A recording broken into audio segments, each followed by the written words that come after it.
السلام عليكم. وما حيصابك عن أنيجي أدوبا عن مرحلة عن هدف ودك سنوين إن شاء الله تعالى مقال كان كم محرر إن كوجلو وداو أسبابها كينا إن برشدين أنت بدن أي سندكسن أهداف كسر بعد مقال كان مات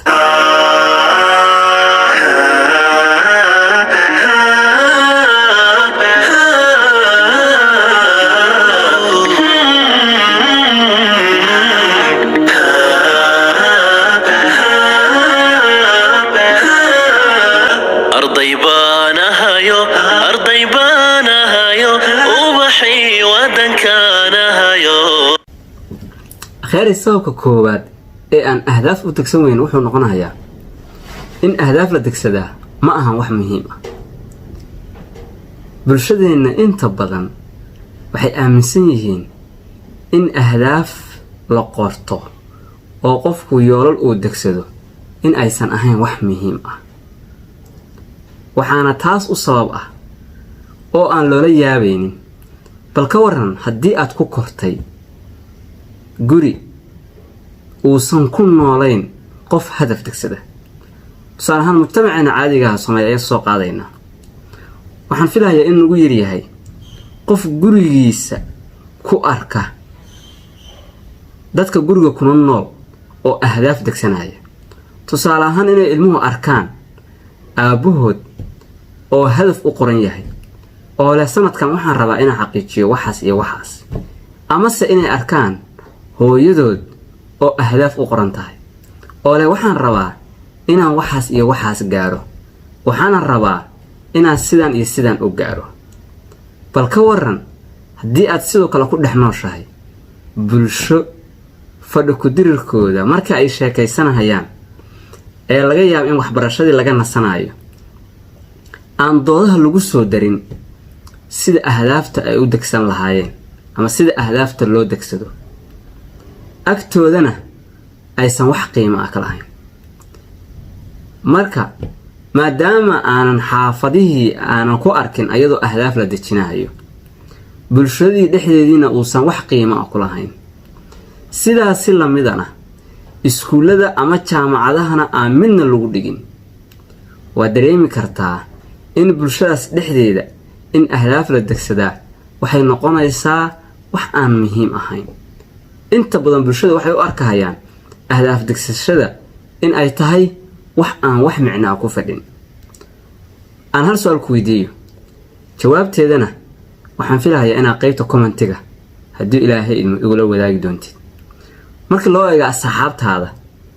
ama qaraabadaada imise qof oo ahdaaf degsanaya ayaad aragtay waxaan filayaa inaad jawaabta ila wadaagi doontid akhyaari sababka labaad wuxuu noqonayaa bulshada intooda badan ma yaqaanaan sida loo degsado hadafka dadka in badan oo ka mid ah waxay aaminsan yihiin inay horay u degsadeen hadafkooda oo tusaalahaan waxay ku leeyihiin waxaan rabaa inaan noqdo qof faraxsan dhaqaale fiican haysta nolol fiican ku nool laakiin kuwaasi ma ahan ahdaaf kaliya waa iska riyooyin maadaama laga yaabo in qofku uu jaamacad ka qalin jabiyo oo bachelor degree uu qaato isagoo oo hal saac oo ka mid ah aan helin hal professor oo uga sheekeeya ahdaaf dejinta iyo sida ay nolosha muhiim ugu tahay sidaas darteed waxa laga yaabaa in qofku uusan garanaynba ahdaafta waxaa kaloo laga yaabaa inaanan barashadeedana aanan muhiimad gooni ah siin waxaan rabaa Ilaahay inaan ku soo koobo oo ku soo gabagabeeyo sheeko yar sheekadu waxay qurxinaysaa oo ay dheeraynaysaa fahamka aan ka haysano ahdaaf dejinta sheekadan waa sheeko laga yaabo inaad si Soomaali ahaan bulshada iyo iskaga sheekaysanaysa ama maqashay tusaale waxaa la yiraahdaa barigii hore ee aysan taleefanadu jirin ayaa wiil iyo gabar wax isku jeclaayeen miyiga marka si xad dhaafan oo isku jeclaadeen gabadhii ayaa magaalo loo soo waday markii magaalada loo soo waday ayuu yarkii wuxuu ka war helay in gabadhii magaalo heblaaye la geeyey. magaalo heblaayadii ayuu yimid. markuu yimid taleefon uu kala xiriira ma leh, meeluu email uga dira ma leh, internet ha sheegin, taleefon kale lasku waca ha sheegin. marka wuxuu sameeyey inuu magaaladii tiriyo subax walba inuu guri garaaco oo guri kala garaaco oo maanta dhan guri kala garaaco. suu maanta dhan guryaha u garaacayo inuu fiidkii soo hoydo isagoo daalan oo laakiin niyadda ku haya in maalin uu gabadhi soo heli doono. goormay kula tahay inuu heli doono? waxaa laga yaabaa in noloshiisoo dhanba ay ku dhammaato raadinta gabadhaas.